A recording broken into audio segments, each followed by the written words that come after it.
Let's get started. Welcome everyone to today's webcast. Get more value from your application portfolio and control 100% of IT spend. My name is Ben Chamberlain. I'm a partner at UMT and look after our product management function. I'm excited today to provide an overview of our UMT IT 360 solution and how the solution can help you build an application-centric planning framework to not only look at techniques to rationalize your application portfolio, but also improve all-up IT budgeting and planning. So a few housekeeping announcements before we get started. I've muted all lines.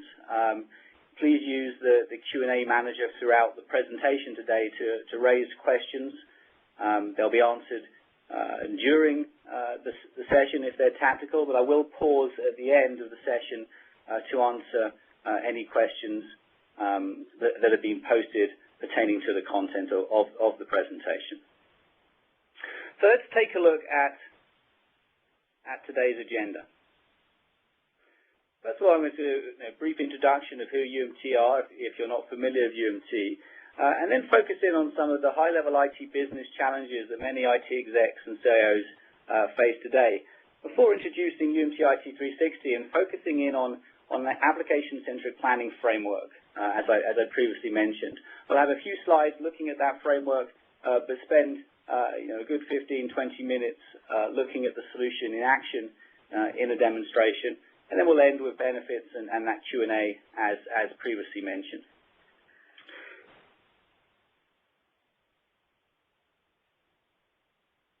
So over the last 20 years, UMT has become recognized as leaders in IT portfolio management, project portfolio management, and financial management services. UMT has gained unparalleled understanding of customer needs, both inside and outside of IT, by forming enduring relationships with Global 1000 organizations across a variety of industry. This slide here basically is going to show a 16-year timeline highlighting UMT's product releases and various accolades we've received from industry analysts over this period. Going back as far as 1996, UMT released these strat frames to help organizations align and optimize investments with business and IT strategies and goals. Now, in the same year, Gartner actually released a white paper that was described how the solution could be used to align management and business structures. And these strat frames basically became a foundation product for all our future innovation that was built. Going in as far as back as 2002, UMT released UMT Portfolio Manager. This was a web-based, top-down portfolio management solution that focused on project portfolio management, program portfolio management, as well as application portfolio management. Over the subsequent years, it received various recognition. It was listed in a Gartner Cool Vendor Report in 2003, highlighted in the Gartner Magic Quadrant, IT PPM Quadrant in 2004, as well as positioned as a portfolio management leader in the same year by the Meta Group in their Meta Spectrum. In 2006, UMT and UMT Portfolio Manager was listed as a visionary in the IT PPM Magic Quadrant. And these accolades resulted in Microsoft acquiring the solution in 2006, and the portfolio management and demand management capabilities from that product now have been fully integrated into Microsoft's project and portfolio management offerings, so Project Server 2010 and Project Server 2013. In 2009, UMT was actually recognized at the Gartner PPM Summit as the best PPM strategy service provider. In fact, in 2010, UMT released a new product, UMT Project Essentials, that was focused on business planning and management or financial governance, and simply extends the Microsoft Project and SharePoint platform. In 2012, we were again recognized Gartner as a cool vendor for the capabilities that the solution provides for project and program financial planning. And we were very excited in 2012, having released the solution I'm going to show you today, UMT IT 360, to to be recognized by Gartner as a visionary in their new Magic Quadrant, IIPA, which is Integrated IT Portfolio Analysis. So again, just a brief timeline of some of the accolades UMT's received across the IT portfolio management space over the last 16 years or so. So let's jump in now and take a closer look at some of the, actually, let's pause, thank you Petra. Let's pause and look at two polls first that will help me deliver this presentation. The first one, select the choice that best describes where your enterprise is regarding application portfolio management. The answer is we've just implemented an APM solution, we've just started implementing an APM solution, we plan to implement an APM solution, or no senior management agreement for implementing an APM solution. So as you guys are completing that survey now, I'll pause for another 5–10 seconds and then we'll take a quick look at those results.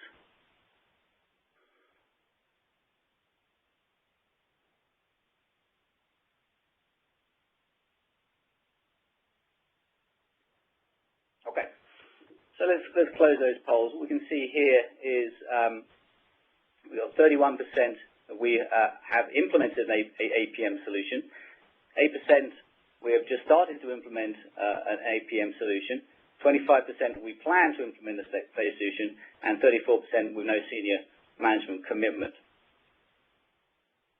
So now overall, a good many of you on the call looking to or are in the process of deploying APM best practices in your organization.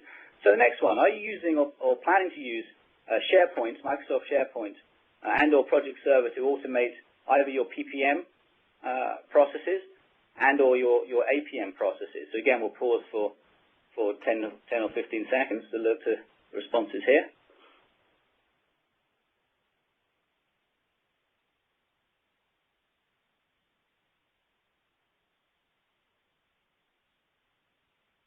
So yes for PPM only, the first, yes for APM only, yes for PPM and APM. We're currently using a different vendor solution, or we're not currently using any software solution. So let's close the polls down now. So 41% of you are using SharePoint or Project Server for PPM only, 4% for APM, 24% for both PPM and APM, and the remaining are either using another vendor solution or not currently using any software, probably using tools like Excel to manage the application portfolio. Okay, great. So thanks for that. So we can close that back down and return to the presentation. So as I said, let's take now a closer look at some of the challenges faced by many IT leaders today. On average today, companies are spending 5% of their total operating budget on IT, which is placing enterprise CEOs under increasing pressure to reduce operating costs, improve performance, and effectively communicate the value of IT back to their business partners. Failure to respond to these high-level challenges will ensure many business leaders continue to view IT as a cost center versus a competitive differentiator for their business. I think that one of the primary reasons that some business leaders view IT as a pure overhead is that IT remains a black box, and they cannot easily see how technology is impacting their business. To address this perception issue, CEOs must clearly demonstrate how IT empowers the key business capabilities or business processes, which are critical to both the company's long and short-term success. CEOs must evolve from being technology managers to adopt portfolio management thinking to run the business of IT, and when communicating with executives, up-level the conversation to focus on the business value delivered by the collective portfolio or different assets within the portfolio, providing greater cost transparency, and also visibility into inherent risks that exist across the portfolio. To complicate things further, CEOs often inherit a complex legacy environment comprised of different integrated systems, applications, services that have either been developed internally, acquired through various mergers or acquisitions, or even purchased or managed from third-party vendors. They're then faced with the daunting task of transforming the environment to better meet changing business priorities and align with emerging technical trends. So let's drill down a level now and take a look at some of the other obstacles. Although this is far from a definitive list, there are many obstacles that IT leaders have to overcome to successfully modernize their entire IT portfolio. I think that one of the key challenges is that the IT portfolio can be further broken down into distinct and often disparate domains. For example, it could be the application portfolio, the project portfolio, the service portfolio, or infrastructure portfolio.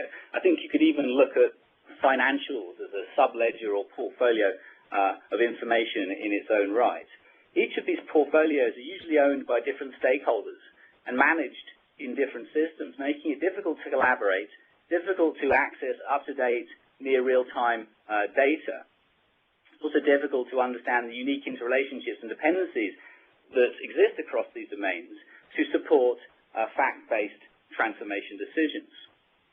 In addition, IT budgeting and forecasting is often a painful and arduous process, with far too many CIOs and CFOs of IT relying on spreadsheets and manual endeavors to gain financial transparency across all of these portfolios or domains. Without adopting IT financial management best practices and tools, CEOs cannot go beyond the traditional corporate accounting view of IT to break down financial information into meaningful views to support IT decision-making and communicate the cost of IT back to the business or their business partners. In addition to the obvious resource constraints being money and human resources, two obstacles that can impede IT leaders from effectively implementing a desired future state architecture is their ability to select and to deliver the right projects. Put simply, projects are vehicles for change that deliver IT transformation. IT demand can originate from anywhere in the organization, making it difficult for CIOs and even enterprise architects to maintain visibility across all project requests. Initiatives are often approved by PMOs, project management offices, based on financial return without considering their alignment with enterprise architectural goals. By establishing processes to derive and evaluate the right initiatives, CEOs can ensure they're investing in the optimal project portfolio. The Standish Group's 2010 Chaos Report confirmed that 21% of IT projects still fail. Although this percentage has definitely fallen over the last 15 years, this still equates, obviously, to 1 out of 5 projects being either cancelled or never actually implemented. This failure rate can significantly impede the rate and speed of IT transformation. Ultimately, a new approach is required to run the business of IT. By adopting IT portfolio management thinking and tools, CEOs are better equipped to gain visibility across the entire IT portfolio, drive financial transparency, and communicate and implement IT transformation roadmaps.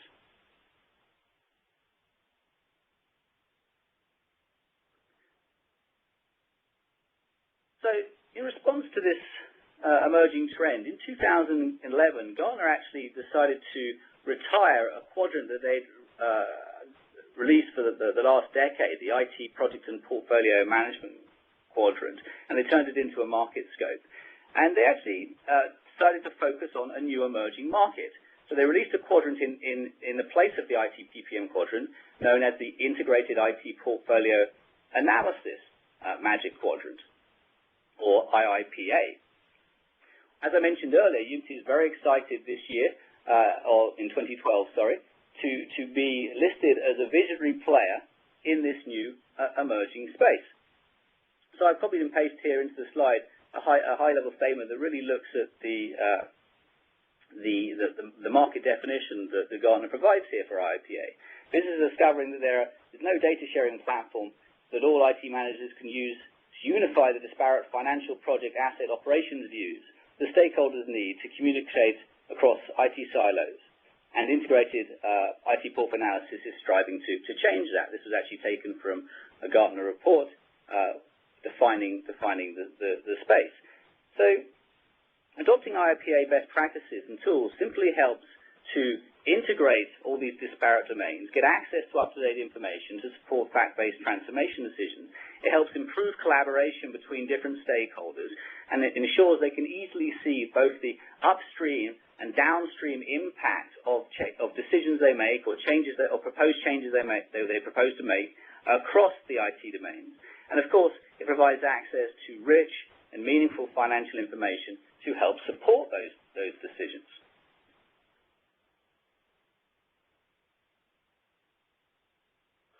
So integrated IT portfolio management tools basically equip you with everything you need to effectively react to varying IT transformation drivers or imperatives. Drivers for IT transformation could originate from various levels. So at the asset level, when you're looking at, let's say, an application, there are certain drivers that could result in you making a change to that application. It could be the value deterioration of that asset. It could be cost or other performance metrics, risk associated to that asset. At the portfolio level, maybe you're making decisions from a financial perspective, changing your run, grow, transform mix, CapEx, OpEx ratios, which are going to lead to rationalization decisions across the portfolio. It could be a business event like a merger and acquisition, cost reduction scenarios, even other downstream or upstream impact changes that you see listed here.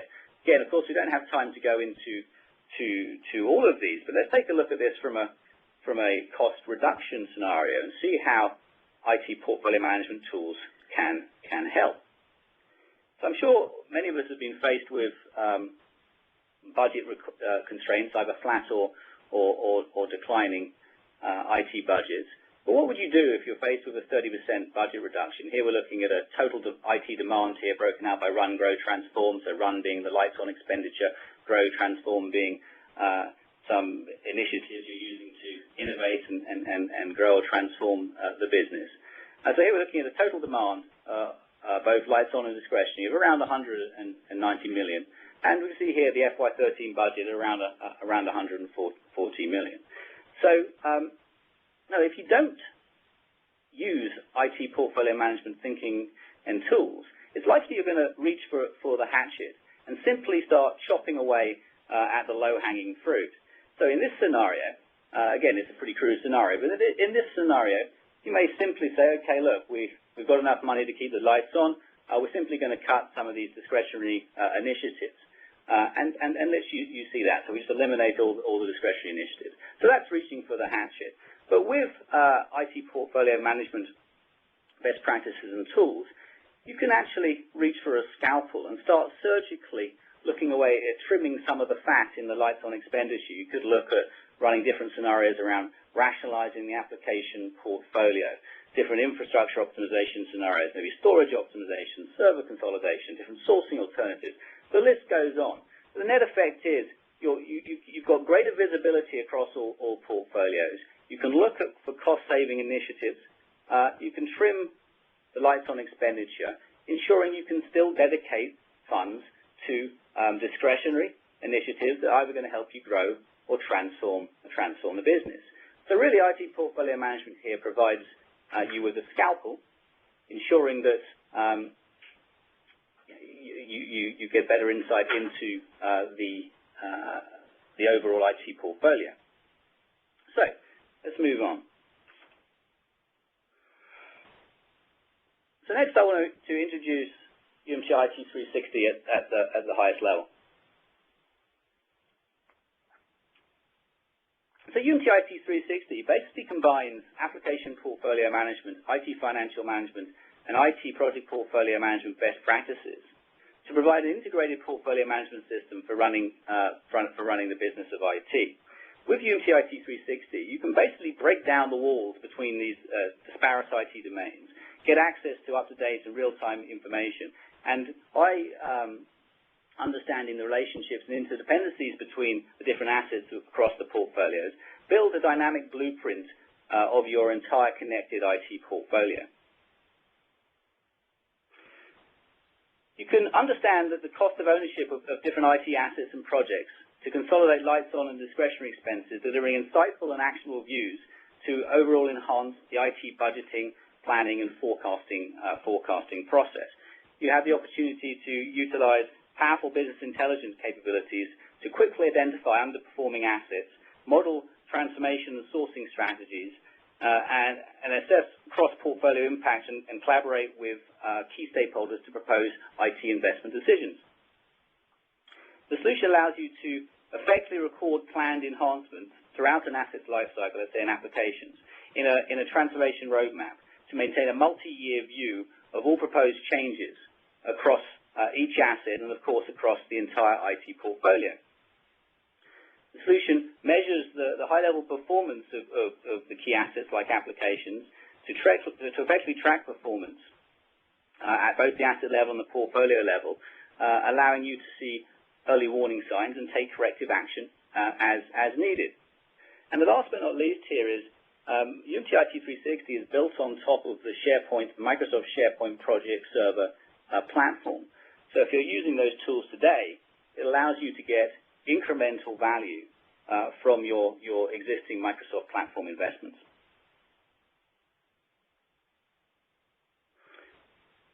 So Unity IT 360 empowers a number of solutions.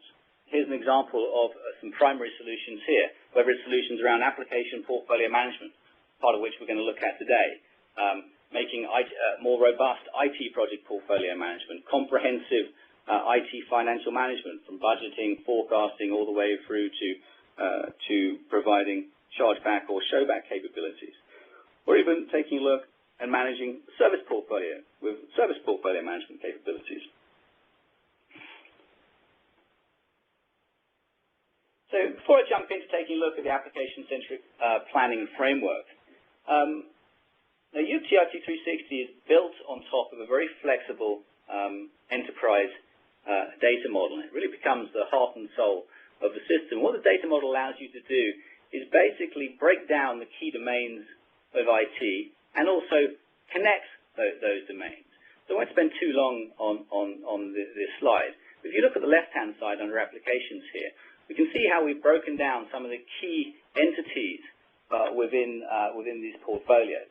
So we've got applications in the center here. These are an inventory of all applications. We're mapping applications back into business capabilities or business processes that the application supports. This helps us look at things like redundancy assessments and other such views. If you look down underneath the applications, we can see the different types of transformation projects that are going to impact that application throughout its life cycle.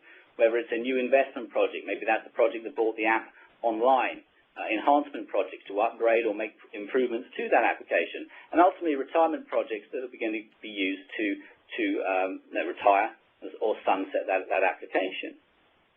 So we can look at the transformational costs around each application. From an operational and maintenance perspective, we can also look at the maintenance costs associated with applications, whether that's ongoing license revenue costs, people costs to maintain that application, and infrastructure costs related to that application. And also, you can see here, we can also move overhead, which could be COs, expenditures, and facilities costs back into the capability level too.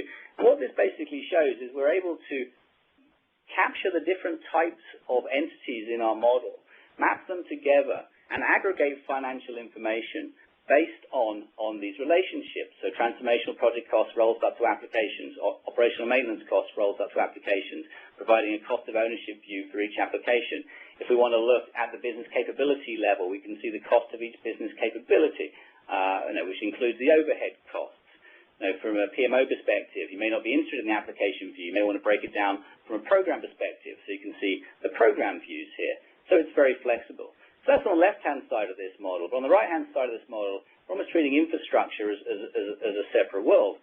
We're able to break down infrastructure by service families and the key services. And very similar to how we're dealing with applications, we can then look at costing out each one of the services by looking at the maintenance cost of each service, any infrastructure projects relating to the services through the year, as well as overhead again, facilities costs, costs of the CTO and team, etc. So we're going to cost out the services. We can also come up with rates for each service, which again is used back in for chargebacks back to the business. But wanted to provide a quick overview of a sort of generic model that some of our customers are looking to use. But for the rest of today's presentation, we're really going to focus on the left-hand side under the world of applications or application development and look at an application-centric planning framework.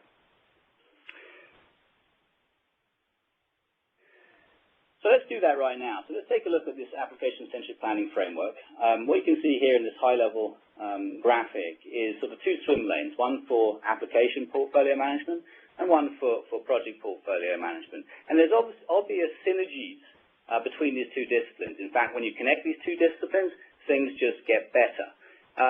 So this obviously assumes that you already have an application inventory in place. If we take a look from an APM perspective, in Assess, this is where you're able to use the BI capabilities to assess performance of the entire application portfolio, looking for outliers, and ultimately you're looking to formalize or propose at least your transformation decisions across your application portfolio, whether you're simply going to maintain, whether you're going to enhance, whether you're even going to sunset or retire an application. As you step through into the transform stage, this is where you're really dealing with the all-up budgeting for that portfolio. So you're breaking down the transformation initiatives, whether you're enhancing, retiring, or even onboarding a new application within the portfolio. Also separating out the operational and maintenance expenditure, so we have a total cost, or we can get a view of 100% of the cost of IT, the transformational initiatives, as well as the operational and maintenance costs, which includes infrastructure costs, and rolling that back up to the applications themselves. And in the measure phase, as I mentioned earlier, we look at metrics to look at ongoing performance of applications so that we can take corrective action as needed, both at the asset level as well as the portfolio level. So that's taking a look at the APM swim lane. But how does PPM fit in here? So from PPM here, we've broken this down by four very distinct and generic phases of create, select, plan, manage. For most of you, you're going to be familiar with this. Create is where you build out business cases, select, run portfolio analysis to ensure you're investing in the right projects for the upcoming planning period, plan where you're doing the detailed planning, name resource assignments, building out the schedule before moving into manage and executing the project to complete it successfully. So here you can see that after the assess stage, we end up with a list of proposed projects, either to enhance an application, to retire an application, to onboard a new application, and that's managed through the PPM process here. Obviously, once a project is completed, let's say a new application is built, the application is moved into production, and it moves into the measure phase that you see here in APM. So there's synergies between both the APM and PPM framework, PPM really being used to deliver transformation initiatives to evolve the asset portfolio, in this case the application portfolio. So I've got a few slides to drill into this a little deeper, and then we'll jump into the software demo itself. I'm not going to spend too long on this, but before you get into the assess stage here, there's obviously some work to do up front. This is when you'll sit down with a UMT 360 expert to define your enterprise data model. Here we're looking at an application-centric planning world, so everything is centered around the applications as you see here. You also sit down to look at standardizing and harmonizing your governance processes across the different portfolios that you're looking to manage. Here we're bringing together definitely the application and project portfolio, but also want to standardize an enterprise planning and budgeting process based on your organization's requirements. Of course, it's very important to standardize the metadata. We're just looking here at application portfolio. So what data should you capture within that application portfolio? The rule of thumb here is not to go crazy. Don't create a laundry list of every single attribute you think is going to be important. We want to maintain this data over time, so we need to keep it updated. So here's an example of some of the data that could be collected. Maybe it's a business capability assessment for which processes that this application will support, health and redundancy assessment. Financials are key. What resources are needed to keep this application live or online? Are you employing a different segmentation strategy? If so, you may want to capture different metadata based on the different types of applications that you're capturing. And what's the basic metadata, license, technology information you want to maintain for each application? And also ability to have different surveys that derive key metrics that help us to assess the application performance over time, including assess alignment against business goals and even IT priorities too. I mention this again simply because it is the heart of our system here. Here we see an ERP application, and basically what we're able to do is map the ERP app or the application, map its dependencies and relationships with other entities across other portfolios. So what other applications does it impact? What infrastructure assets does it impact? Which projects impact that application? So we're basically able to look at relationship and dependency information. We use that information to aggregate financials. We also use that information from a time perspective, so we can see changes and the upstream and downstream impact of those changes across portfolios over time. So the ability to maintain relationships across portfolios is key and a fundamental part of our product. So in the assess stage, as I mentioned, we're leveraging powerful BI capabilities and different views to help you to identify underperforming outlier applications that you need to make a decision on, whether it's to retire or enhance or make a change to that application. So lots of reports built on top of a very powerful business intelligence framework delivered from SharePoint and Project Server. So maybe you're looking at redundancy analysis, vendor analysis, whatever you're running here based on the questions you're looking to pose. The system also allows for or provides what we call a dependency map. So if you're ready to make a decision, let's say to retire or sunset application, you can then very easily check how that's going to impact, what it's going to impact across the connected IT domains using a dependency map. And ultimately, this analysis results in a bunch of proposed transformation decisions, whether you're going to maintain, enhance, or retire each application. And then we move into transform. And as I mentioned before in transform, this is where we initiate the new investment, enhancement, or retirement projects resulting from that analysis. Now here we're looking at a short-range planning horizon in this particular example. And as I showed you in the enterprise data model, we're breaking everything down by application. So here we can see not only the projects associated with application 1 here across this short-range planning horizon and when they're due to commence, but also you can break out the operational and maintenance cost by year or across the entire period. It's up to you. So we have a total cost of ownership view for that period for each of the applications. So the same is done for each of the applications in the portfolio here. And we also look, of course, of rolling up the other indirect costs like overhead, facilities costs, as I mentioned earlier. So basically, we're getting an application-centric view of the total cost of IT. We can then take a look at that in terms of our total demand, broken down by standard criteria if you're using the run, grow, transform criteria that Gartner recommends, and compare that with budget before leveraging portfolio optimization capabilities and resource management capabilities to select the right projects, as well as improve or run sourcing analysis and improve sourcing decisions as needed. When you're ready to communicate your IT transformation, the transformations, you can leverage this transformation roadmap. We'll take a look at this in the demo. This basically is a view highlighting the relationships in a time-based manner. So here we can see what changes are posed to one application and what potential impact that could have across the other portfolios, like business capabilities, the infrastructure portfolio, and so on. Last but not least, and I'm not going to go into this in too much detail, we're going to measure the performance of the asset or application throughout its life cycle, looking at financial performance, other performance metrics, at either the asset level, but also the portfolio level too. Maybe you're looking to measure key financial metrics like run ratios, CapEx, OpEx ratios, and adhere to certain goals that you're setting. And of course, you can take corrective action as needed if you're seeing things that you don't like. So, that being said, I'm going to jump to the demonstration. It's a little longer in slides than I was planning to. So let me share that now.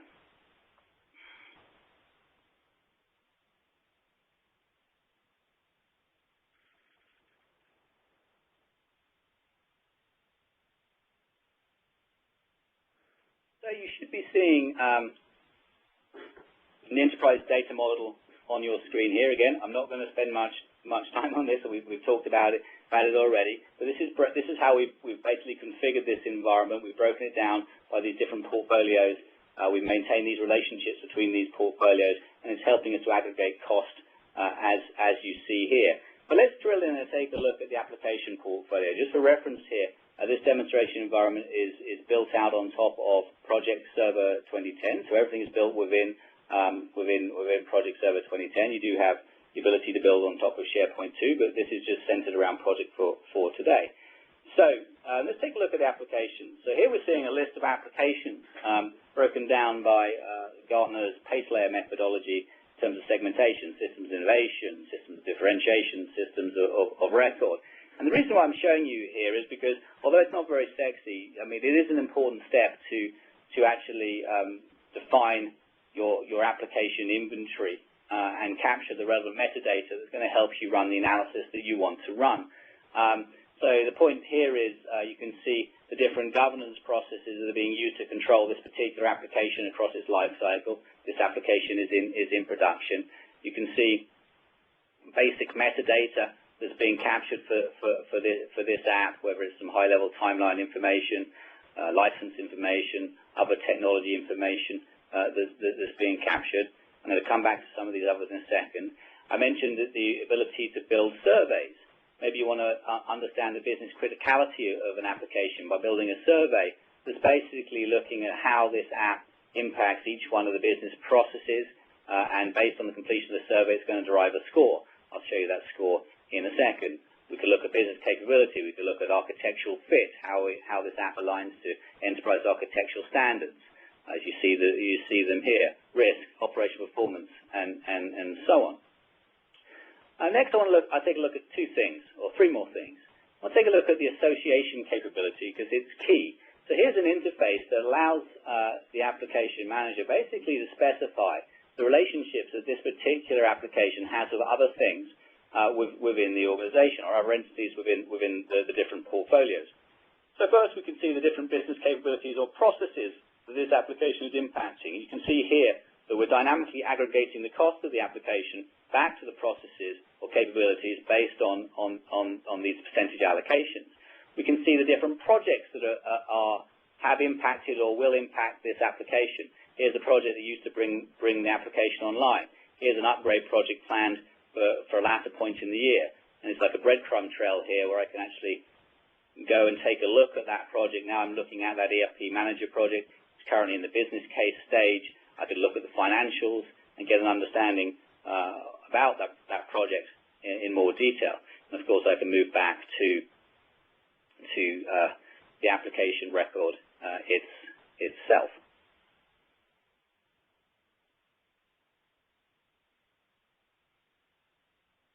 So returning to the associations view here, you can even see the different infrastructure assets it's residing on.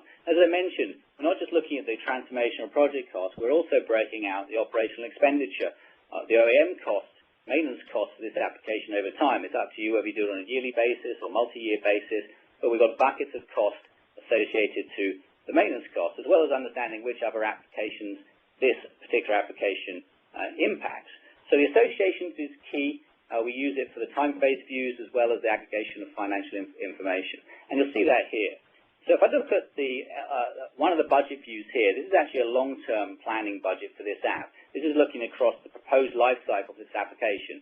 In 2009, it was deployed, and we see financial information throughout the life. I'm not going to go into detail here. You can define financial structures that isolate all the costs relating to the application, OPEX, CAPEX, labor. You see them all here. One-time costs, recurring costs, lots of flexibility in how you define your financial structures.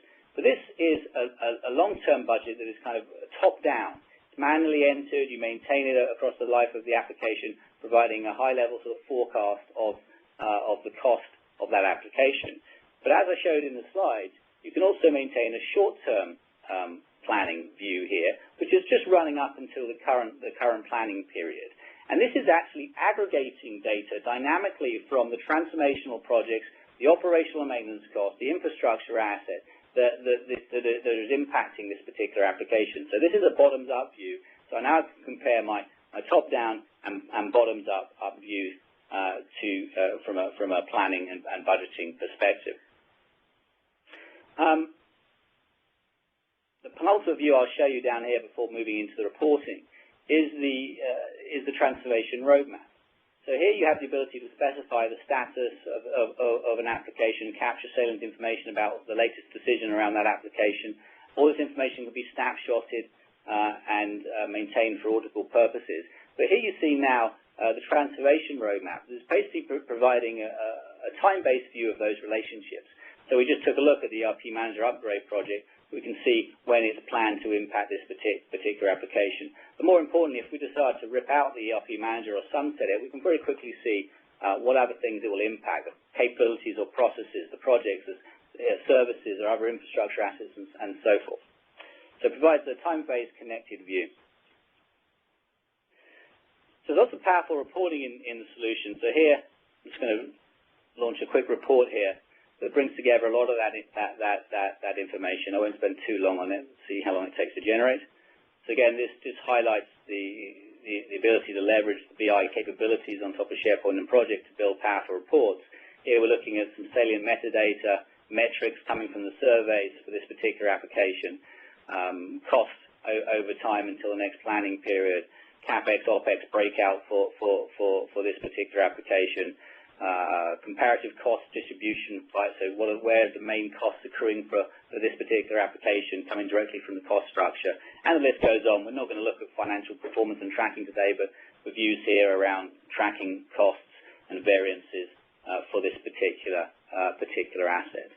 So with that, we're maintaining a bunch of information for each application in the portfolio. We can now move to the reporting capabilities to help us identify outlier applications and formalize transformation decisions. So here, simply going to filter these reports by IT360 reports. We had our enterprise data model we looked at before. Now we're running out of time, so I'm not going to spend a huge amount of time on these reports. But reports like this are often simple, but very useful in an organization. Here we're looking at so the top 10 worst performing apps from different criteria across the organization, the least critical apps from a business perspective, the highest cost apps, the riskiest apps if I scroll down, the worst performing from an operational performance perspective.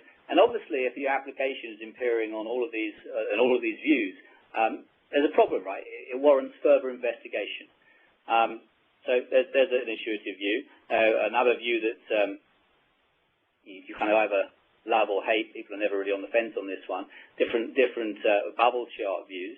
So let's take a look at this. It's going to really show the same information. Here we're looking at a view generated on the metadata that we're maintaining, business importance on the Y, architectural fit on the X, size of the bubble is cost, color, risk. So again, I'm not going to tell you how to read these charts. It's fairly obvious. But at the bottom left here, where the contract manager sits, low business importance, low architectural fit, contract manager's high cost. No, it's not looking good for the contract manager versus the other apps. And of course, we can break down and look at that through multiple more views before finalizing a decision on that particular application.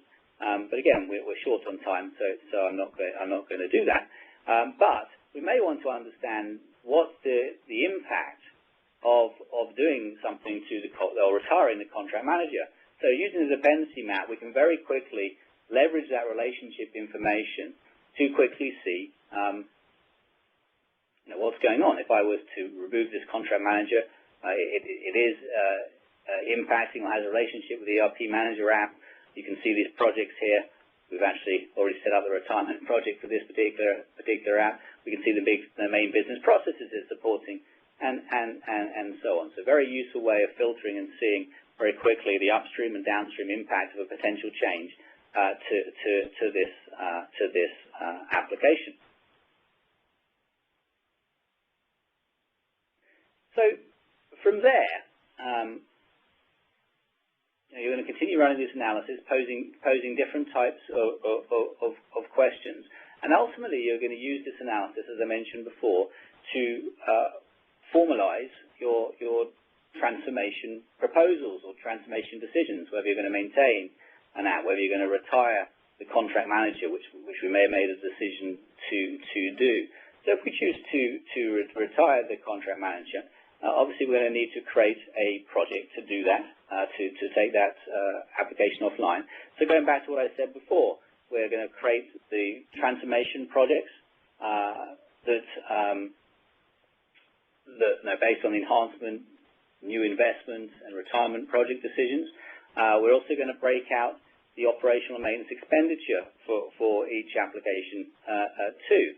And we're going to simply do that by coming in here, and you can see here, I can create my new investment project, my enhancement project, my retirement project here. I can even create a bucket for OEM expenditure, and using the association capability, map that back for that planning period to the corresponding application. And what you basically end up with, and this will just provide a quick crude view, and I'll look at another view. It's been filtered.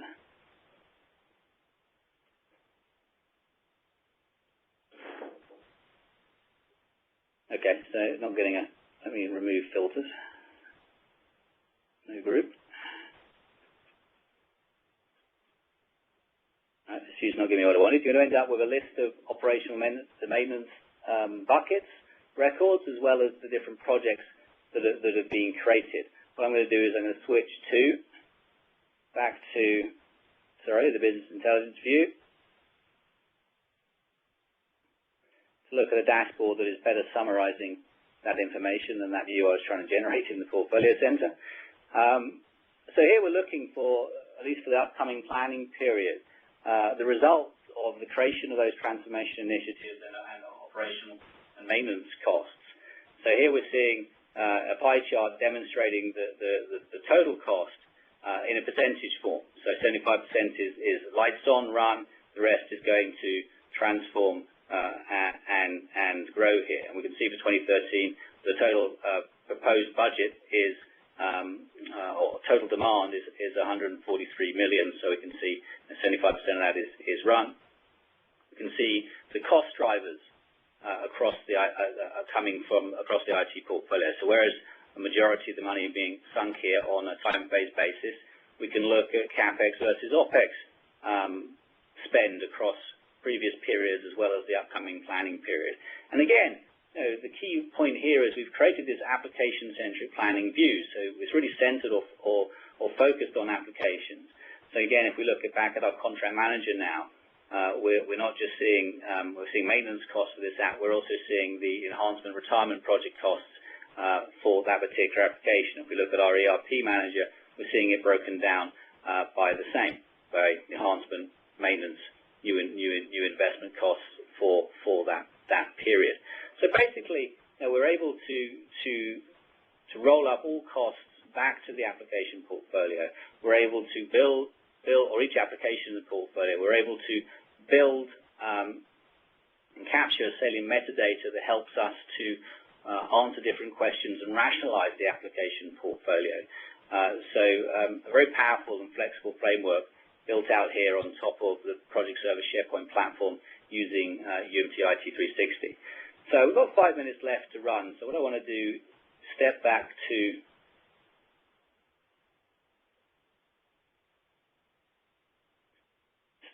the slides. And we'll end with some brief benefits before opening the floor to a Q&A. There's many benefits. We could look at benefits centered around why do application portfolio management, benefits around why invest in IT project and portfolio management best practices. But what interests me here is basically these worlds or processes get better when you integrate them. Why? Let's take a look at just some of the high-level benefits here. So by integrating the APM and ITPPM processes, as we just discussed, one of the first benefits is you end up with a higher quality IT demand. IT demand is actually being generated from the analysis that's being performed. Okay, so the analysis we ran in the assess stage is actually generating transformation decisions that are being queued up and then evaluated based on constraints, cost constraints, resource constraints. When can they be done? But you end up with a very well thought out list of IT demand or IT projects versus a process where people just come to the annual planning process and people just come up with ideas without undertaking that due diligence. So you end up with a higher quality demand. By following the application-centric planning framework, you go beyond just the discretionary costs of IT that are usually provided by PPM tools to look at 100% of the cost of IT, so the discretionary costs plus the lights on expenditure too.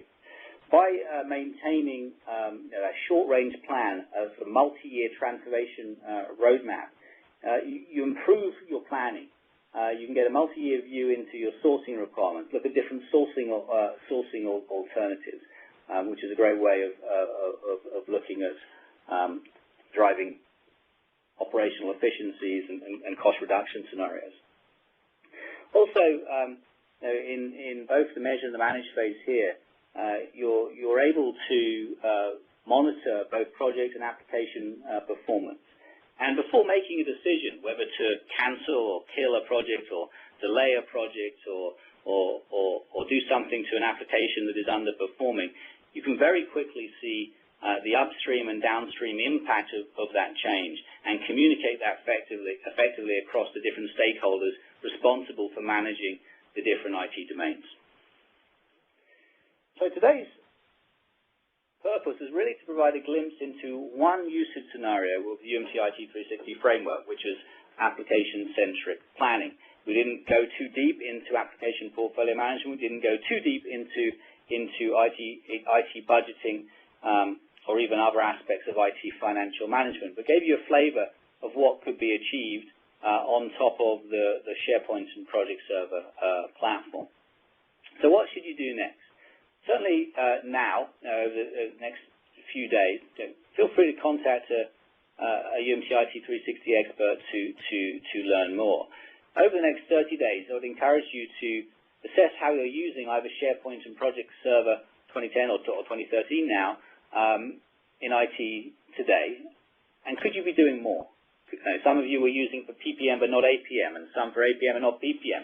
Could you do more by using that investment you have in Project Server and SharePoint Server to do more and unify those processes? Feel free over the next 60 days to schedule an on-site workshop with a UMT IT 360 expert. Be happy to come to site, look at how you're doing things, and recommend how the UMT IT 360 framework can help you. So with that, I want to thank you all for your time today. And I will pause now for questions. The lines are muted, so please use the Q&A manager to pose those questions.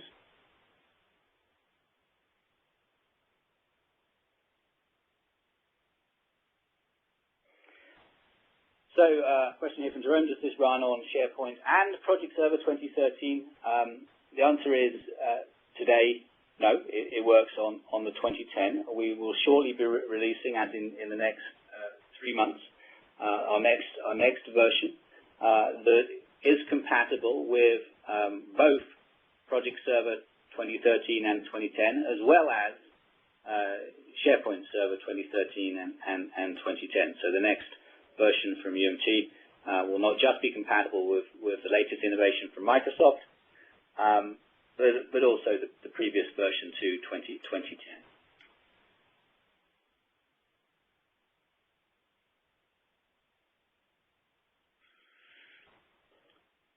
So I'm sure there's a question from Ray here, but percentage of IT really depends upon the industry. The financial service spends more than legal. Yeah, for sure. Totally agree with you there, Ray.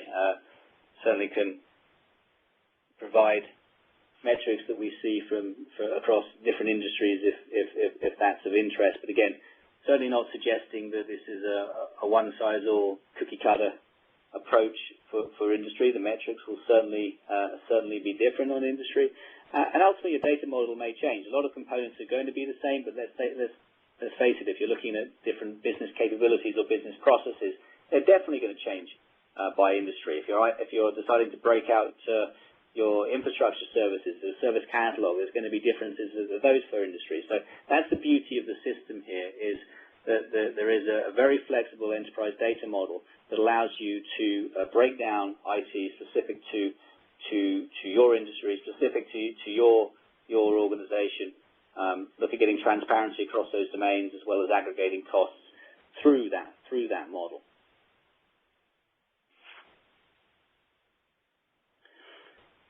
So again, we're up on the hour. Again, I want to thank you for your time. There has been a poll posted. Please take the opportunity to fill it out. We do listen to feedback and do look to make improvements based on that feedback.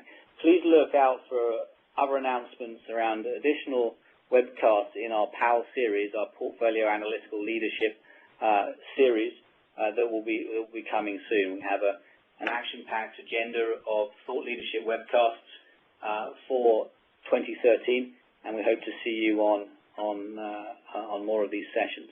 So thanks again for your time.